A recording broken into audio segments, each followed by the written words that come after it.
बिस्मिल्लाहिर्रहमानिर्रहीम। अस्सलामु अलैकुम डियर स्टूडेंट्स, मैं बशीर अहमद मुबशिर, आपका मैथमेटिक्स टीचर।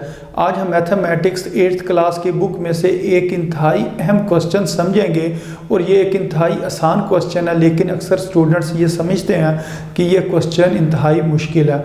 तो मैं आज आपको इस क्वेश्चन को हल करने का एक ऐसा तरीका बताऊंगा जिससे ये क्वेश्चन बड़े आसानी से हल हो जाएगा।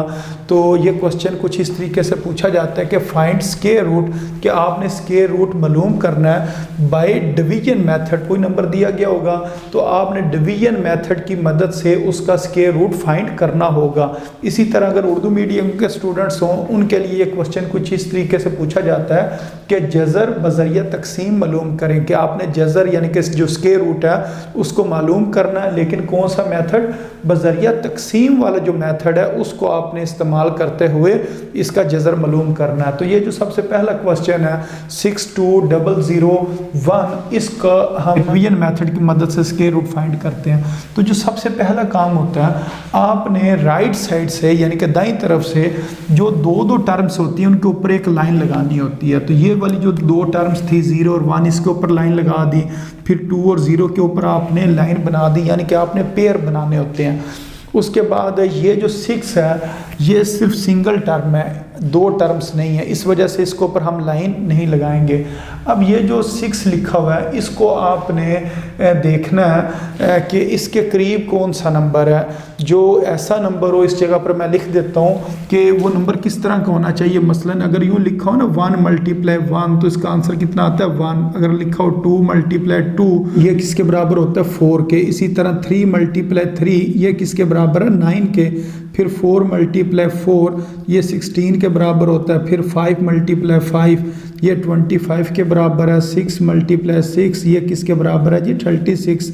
फिर 7 × 7 ये किसके बराबर होता है 49। फिर 8 × 8 ये बराबर होगा 64 और 9 × 9 ये बराबर होगा 81 और 10 × 10 ये किसके बराबर होता है जी 100 के बराबर होता है। अब आपने इन नंबरों में से ये जो इज इक्वल टू के आगे नंबर लिखे हुए हैं इनमें से आपने ये तलाश करना है कि 6 के करीब कौन है, या तो पूरा नंबर होना चाहिए 6 या 6 के करीब। तो इधर अगर हम देखें 4 और 9 के दरमियान में किसी जगह पर 6 आता है, तो वो तो 6 तो लिखा नहीं हुआ। फिर 6 से छोटा नंबर हमने देखना है। 6 से छोटा नंबर कौन सा है 4, तो ये वाला नंबर हमने लेना है। तो इसके इस तरफ क्या लिखा हुआ है 2 × 2, तो इसका मतलब ये है ये जो शुरू में 2 है इस 2 को इधर लिख देंगे और ये जो दूसरा 2 है इस 2 को हमने ऊपर लिख देना। 2 × 2 किसके बराबर हो गया 4 के बराबर हो गया, तो इस जगह पर हमने 4 लिख देना। अब 6 में से हमने 4 माइनस करने हैं तो नीचे कितना आ जाएगा 2 आ जाएगा। अब ये जो ऊपर पेयर बना हुआ था 2 0 ये नीचे आ जाएगा, तो ये 2 0 इधर आ गई है, बन गया 220। अब आपने इस 2 को क्या करना है, इसको आपने डबल करके लिखना है। इस 2 को अगर हम डबल करें तो ये कितना हो जाएगा 4 हो जाएगा।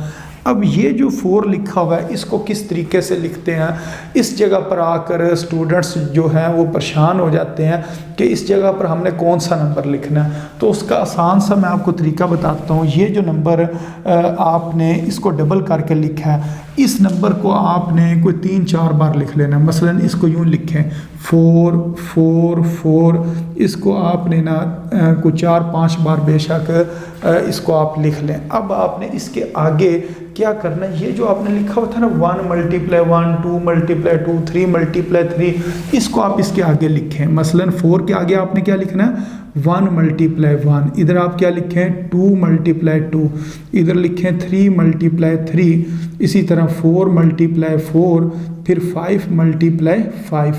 तो अब इनको आपने मल्टीप्लाई करना है। तो ये 4 के आगे 1 लिखा तो ये क्या बन गया 41।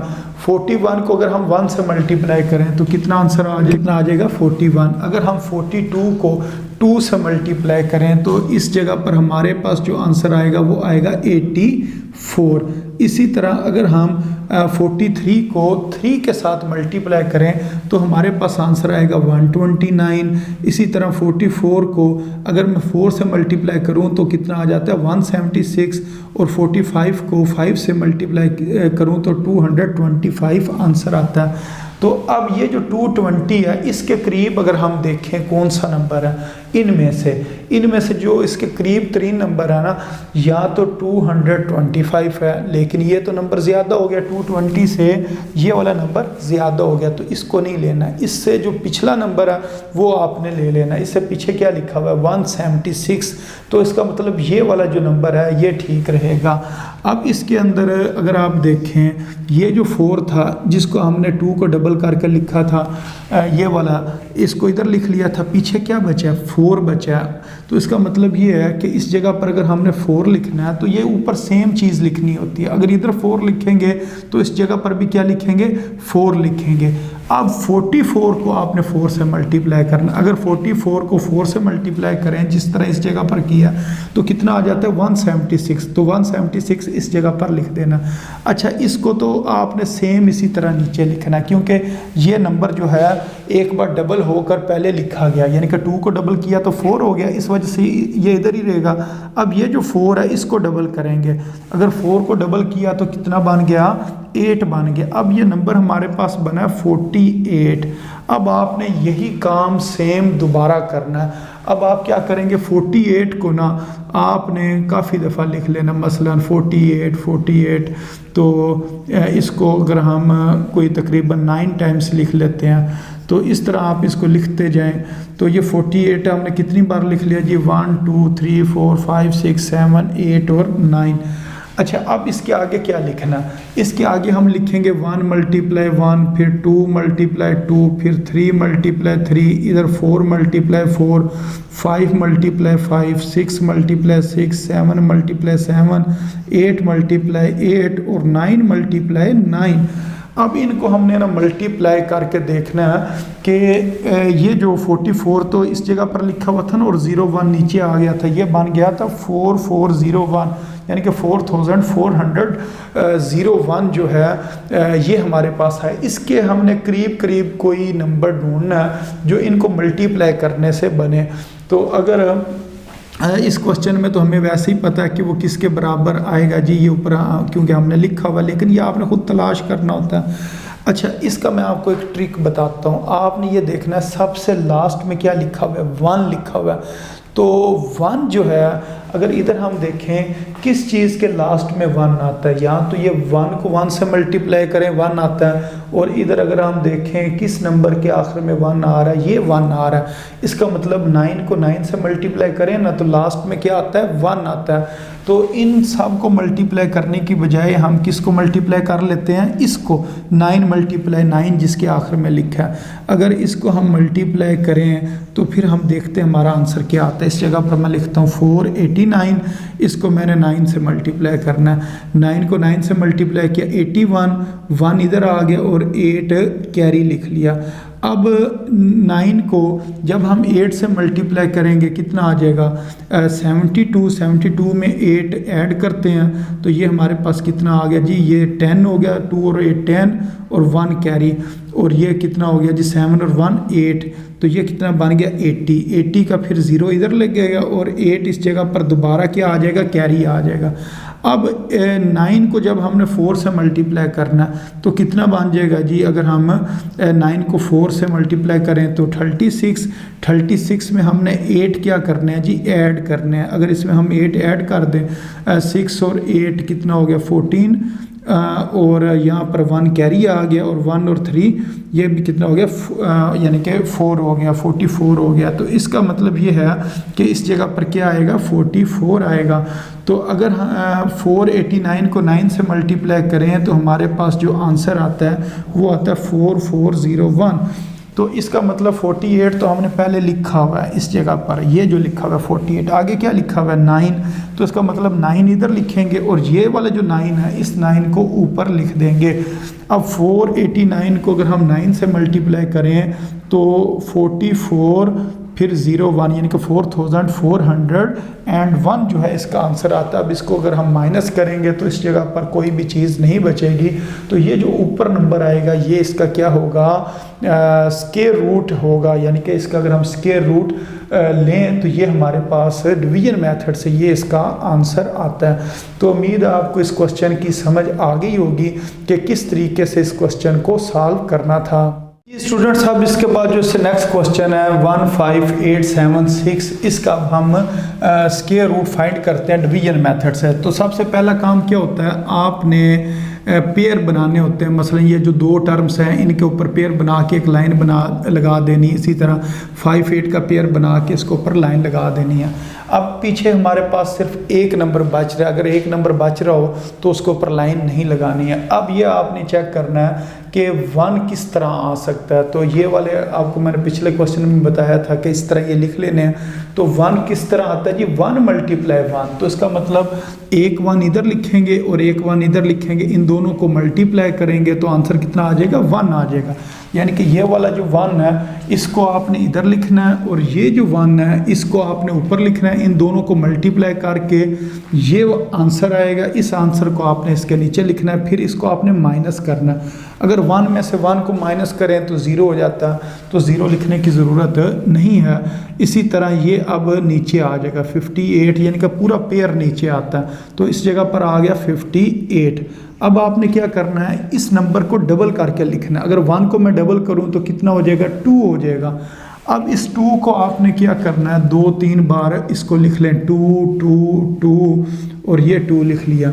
अब इसके आगे मैंने आपको बताया था कि आपने लिखना होता है 1 मल्टीप्लाई 1, 2 मल्टीप्लाई 2, इसके आगे बिल्कुल यूँ मिला के 1 मल्टीप्लाई 1, 2 मल्टीप्लाई 2, 3 मल्टीप्लाई 3, 4 मल्टीप्लाई 4।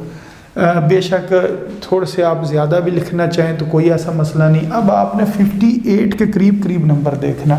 अगर 21 को हम 1 से मल्टीप्लाई करें तो 21 आ जाएगा, 22 को 2 से मल्टीप्लाई करें तो 44 आ जाएगा। इसी तरह अगर इसको हम मल्टीप्लाई करें 23 को 3 के साथ तो ये हमारे पास आ जाएगा 69।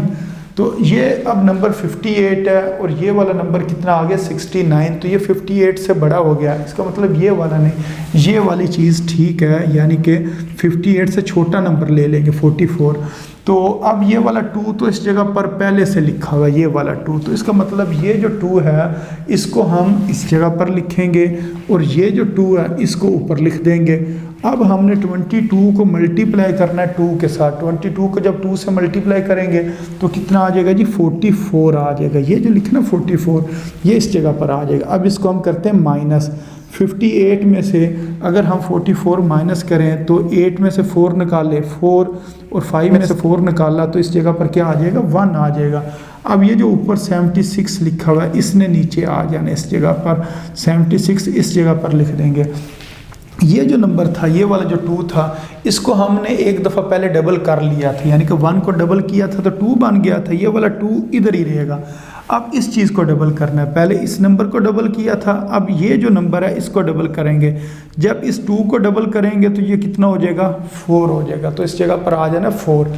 अब ये जो 24 आया इसको आपने ना इधर लिख लेना। 24 को आप ना को 5-6 बार लिख लें, 24 24 24 24, बेशक इस जगह पर लिखें। इसके आगे हमने क्या लिखना होता है, 1 multiply 1, 2 multiply 2, 3 multiply 3, 4 multiply 4, 5 multiply 5, 6 multiply 6, 7 multiply 7। अच्छा, अब आप ये देखें, ये जो हमारे पास जो हमने नंबर बनाना है इसके लास्ट में क्या आ रहा है, 6 आ रहा है।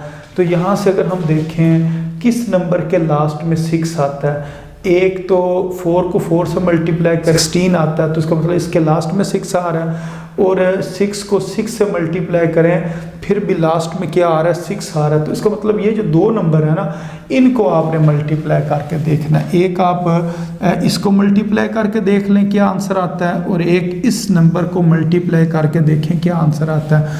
अगर हम 244 को 4 से मल्टीप्लाई करें तो हमारे पास कितना आंसर आता है, 4 4 ज़ार 16, 6 इधर लगा 1 कैरी, 4 4 ज़ार 16 और एक कैरी 17, फिर इधर 1 आ जाएगा, 4 2 ज़ार 8 और 8 और एक 9, ये तो बन गया 976।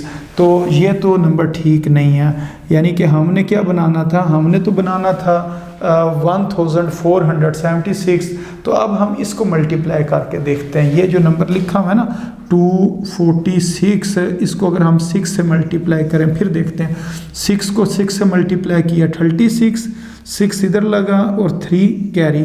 अब 6 को 4 से मल्टीप्लाई करेंगे तो हमारे पास कितना आ जाएगा 24 में जब हमने 3 ऐड करना है तो 27 हो जाएगा, इस जगह पर फिर 2 आ जाएगा। अब 6 को 2 से मल्टीप्लाई किया 12 और 2 14, तो इसका मतलब ये नंबर वो आ गया जो हम मालूम करना चाह रहे थे 1476। तो इस जगह पर 24 के आगे, ये तो पहले से लिखा हुआ ना इस जगह पर, इसके आगे क्या लिखा हुआ है 6, तो एक 6 इधर लिखेंगे और एक 6 इधर लिखेंगे। जब 246 को 6 से मल्टीप्लाई करेंगे तो कितना आंसर आ जाएगा 1476। अब इसको माइनस करेंगे तो इस जगह पर भी कोई चीज़ नहीं बचेगी। तो ये जो ऊपर आंसर आ गया जी हमारे पास 126। तो इस तरीके से इस क्वेश्चन को आपने सॉल्व करना है।